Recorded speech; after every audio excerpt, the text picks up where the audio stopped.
For decades, the American West had been defined by conflict between settlers and native nations. Law and lawlessness, expansion and resistance. It was a land shaped by gunfire, broken treaties, and relentless pressure for land.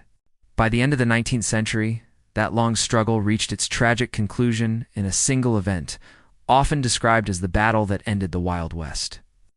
Wounded Knee.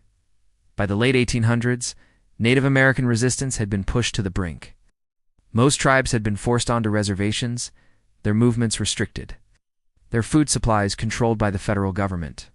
The buffalo herds that sustained Plains tribes were nearly extinct, destroyed by commercial hunters and military policy.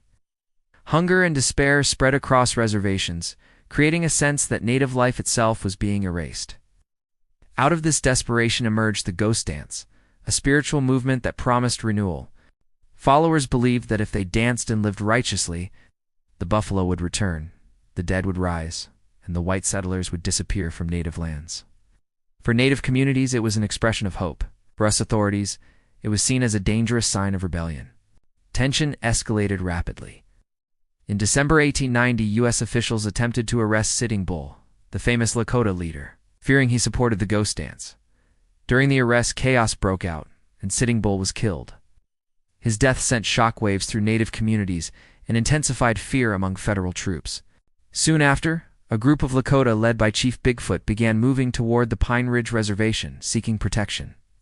Bigfoot was ill with pneumonia, and his people were weak from hunger and cold. They were intercepted by the U.S. 7th Cavalry, the same regiment once defeated at the Battle of Little Bighorn. The Lakota were escorted to a camp near Wounded Knee Creek in South Dakota. On the morning of December 29, 1890, soldiers attempted to disarm the Lakota. Tensions were high. Weapons were collected, a shot rang out. Its source remains unclear to this day. What followed was not a battle, but a massacre. The soldiers opened fire with rifles and Hotchkiss cannons, powerful weapons capable of tearing through human bodies. Men, women, and children ran in panic. Many were shot while fleeing. Others were killed as they lay wounded in the snow. Within minutes, the camp was destroyed. When the gunfire ended, more than 250 Lakota were dead, most of them unarmed civilians. The U.S. Army suffered casualties as well, many from friendly fire in the chaos. Yet the imbalance was unmistakable. This was not a clash of armies. It was the violent collapse of native resistance. Wounded Knee marked the end of the Indian Wars. There would be no more organized armed resistance by native nations against U.S. expansion. The frontier, once defined by open conflict and movement, was officially over. The Wild West, the era of conquest, warfare, and uncertainty, had come to its grim conclusion. In the aftermath, the massacre was initially framed as a military victory. Medals of honor were awarded to soldiers involved, a decision that remains deeply controversial today. For Native Americans, Wounded Knee became a symbol of betrayal, suffering, and loss that echoed across generations. The land itself reflected the end of an era.